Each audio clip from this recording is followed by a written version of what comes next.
ایک تاجر تھا، بہت امیر آدمی تھا، بہت وسیع تجارت تھی اس کی، کافی سرمایہ تھا اس کے پاس، تجارت میں لگا ہوا تھا۔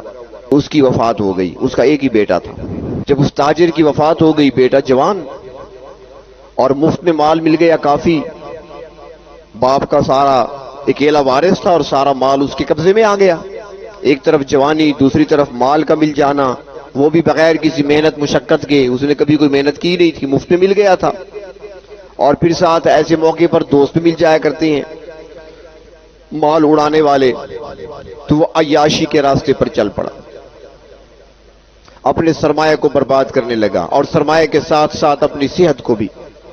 شراب و کباب میں، نشے میں، عیاشی میں، بدکاریوں میں مال بھی خرچ ہو رہا ہے، صحت بھی جا رہی ہے۔ ماں بڑی نیک عورت تھی، نیک خاتون تھی، اور اس وقت کے ولی تھے اس علاقے میں،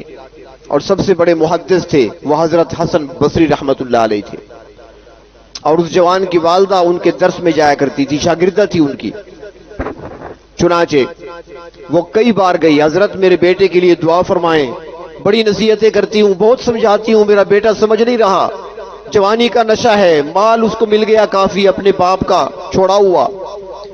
اب دوستوں کے ساتھ وہ کن چکروں میں پڑ گیا، اللہ کی نافرمانی کے راستے پر چل پڑا ہے، سجدہ تو اس نے کبھی کیا ہی نہیں اللہ کے سامنے، مال بھی لٹا رہا ہے، صحت برباد ہوتی جا رہی ہے، حضرت دعا فرمائیں۔ حسن بصری ہاتھ اٹھا دیا کرتے، دعا کر لیتے تھے، لیکن اثر نہیں ہو رہا تھا، نہ دعا کا اثر ہوتا ہے، نہ ماں کے سمجھانے کا اثر ہوتا ہے، نہ کسی نصیحت کا اثر ہوتا ہے۔ اور پھر نتیجہ تو ظاہر ہے کہ جب اس حال میں انسان اپنے آپ کو برباد کرنے لگ جائے تو صحت تو پھر برباد ہوتی ہے، بیمار پڑ گیا، اور پھر بیماری میں بھی اس نے اپنی عادات کو نہ چھوڑا تو مرض بڑھتا گیا، جو دوا کی، بستر پہ لگ گیا، پڑا ہے بستر پر۔ ماں پھر بھی سمجھاتی رہی، کہتی بیٹا اب تو بیمار ہو گئے ہو، لیکن ابھی تمہارے اندر اتنی سخت ہے، میں تمہارا ہاتھ پکڑ کر چل سکتی ہوں، میں تمہیں سواری پر سوار کرا کے لے جا سکتی ہوں، میرے ساتھ ایک بار چلے جاؤ حضرت کی خدمت میں، ایک بار تو ان کے درس میں بیٹھ جاؤ، درس نہیں سنتے چلو، دعا کرانے چلے جاؤ، شکل تو دکھا دو، دعا کر دیں گے، وہ کام بن جائے گا تیرا۔ بیٹا نہیں مان رہا، میں نہیں جاتا وہاں۔ پھر حضرت کے پاس آتی، ان سے کہتی، وہ دعا کر دیتے، لیکن اثر کوئی نہیں ہو رہا، یہاں تک کہ نوجوان کا مرض بڑھتا گیا، اور ایک دن ایسا آیا کہ جب وہ اٹھنے کے قابل تک نہ رہا، بیٹھ بھی نہیں سکتا تھا، بستر پہ پڑا ہے۔ اس وقت اسے خیال آیا، ماں کو بلایا، کہتا ہے ماں جی لگتا ہے شاید میرا آج آخری دن ہو، اب میرے بچنے کی امید مجھے نظر نہیں آ رہی، شاید نہ بچ پاؤں، اور میرے اندر ساری ندامت اور پشیمانی کے علاوہ کچھ نہیں ہے، اب میں توبہ کرنا چاہتا ہوں پر توبہ کا طریقہ نہیں آتا، اللہ کو منانا چاہتا ہوں لیکن منانے کا طریقہ نہیں جانتا، رب کو کیسے مناؤں گا، توبہ کیسے کروں گا۔ ماں جی مہربانی کریں، آپ نہ تو مجھے اٹھا سکتی ہیں، نہ میں خود اٹھ سکتا ہوں، نہ مجھے آپ لے جا سکتی ہیں، نہ مجھے سواری پہ سوار کر سکتی ہیں، آپ چلی جائیں، آپ کے شیخ تو بڑے شفیق و مہربان ہیں، حضرت کے پاس چلی جائیں، ان سے جا کر کہہ دیں میری طرف سے کہ میرا بیٹا نادم ہے، شرمندہ ہے، توبہ کرنا چاہتا ہے، اللہ کو منانا چاہتا ہے پر طریقہ نہیں جانتا، آپ تھوڑی دیر کے لیے تشریف لے آئیں تاکہ وہ آپ کے سامنے توبہ کر لے طریقہ آپ سے سیکھ کر۔ ماں خوش ہو گئی، دوڑی گئی، حضرت حسن بصری رحمت اللہ علیہ کی خدمت میں پہنچی، عرض کیا حضرت وہ میرا بیٹا جو کبھی آپ کی مجلس میں آنے کو تیار نہیں ہوتا تھا، آپ کے پاس آنے کے لیے تیار نہیں ہوتا تھا، آپ اس کے لیے دعائیں کیا کرتے تھے، آج وہ اپنی زندگی کے آخری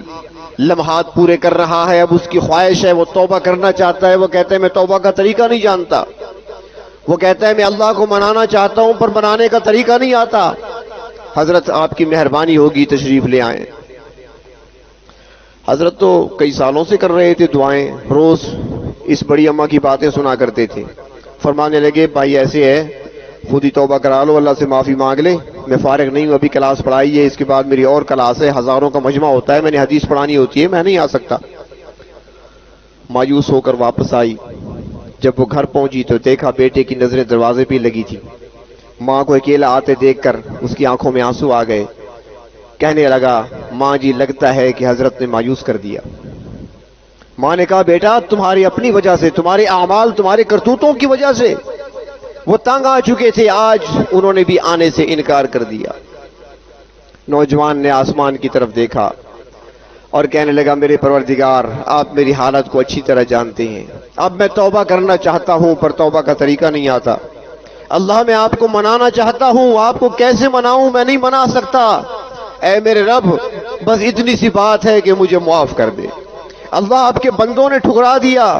آپ کے ایک ولی نے بھی مجھے ٹھکرا دیا، اللہ آپ نہ ٹھکرانا، اے اللہ مجھے معاف فرما دے. یہی کلمات کہتے ہوئے اپنی ماں سے مخاطب ہو کر کہتا ہے ماں جی جب میری روح نکل جائے میں اس قابل نہیں ہوں کہ میری نماز جنازہ پڑھائی جائے، میں اس قابل نہیں ہوں کہ مجھے دفن کیا جائے. میرے پاؤں میں رسی ڈال کر گھسیٹ کر لے جانا، باہر میدان میں پھینک دینا تاکہ پرندے اور درندے میرا وجود کھا جائیں. اور معافی معافی کے لفظ کہتے کہتے روح پرواز کر گئی. ماں تھی اٹھی، گھر میں اور کوئی تھا نہیں، پڑوسیوں کے گھروں میں گئی، ان سے جا کر کہا اپنے مردوں کو بھیجو، میں اندر کمرے میں چلی جاتی ہوں تاکہ وہ اس کو غسل دیں، کفن میں نے پہلے سے تیار کر رکھا ہے، کفن پہنائیں، پھر سوچتے ہیں کہ جنازہ کون پڑھائے گا، پھر جنازے کے بارے میں سوچتے ہیں. چنانچہ غسل دیا گیا، محلے داروں نے غسل دیا، کفن پہنایا، محلے دار جمع بیٹھے ہیں،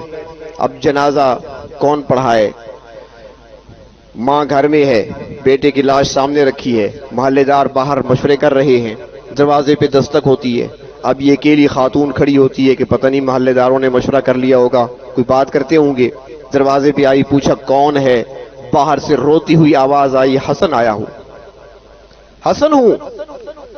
عورت کی چیخ نکل گئی حضرت آپ تشریف لائے؟ فرمایا ہاں، جب تو آئی تھی اور تیرے جانے کے بعد میں نے سبق پڑھایا، کچھ دیر کے بعد میں تھک گیا تھا، آرام کرنے کے لیے کچھ دیر لیٹا، جب لیٹا تو میری آنکھ لگی، ایک آواز سنائی دی کہ حسن یہاں پڑے سو رہے ہو، میرے ولی کا جنازہ تیار ہے، جلدی سے جاؤ میرے ولی کا جنازہ پڑھاؤ. حسن اگر تم نے میرے ولی کا آج جنازہ نہ پڑھایا تو جو نعمتیں تمہیں دی ہیں ساری ہم چھین لیں گے. ماں جی بتاؤ جنازہ کہاں ہے، میں نے پڑھانا ہے، پڑھانے آیا ہوں، اگر میں نے نہ پڑھایا تو مجھ سے سب کچھ چھن جائے گا، محروم ہو جاؤں گا، ولایت بھی گئی، علم بھی گیا، سب کچھ گیا میرا.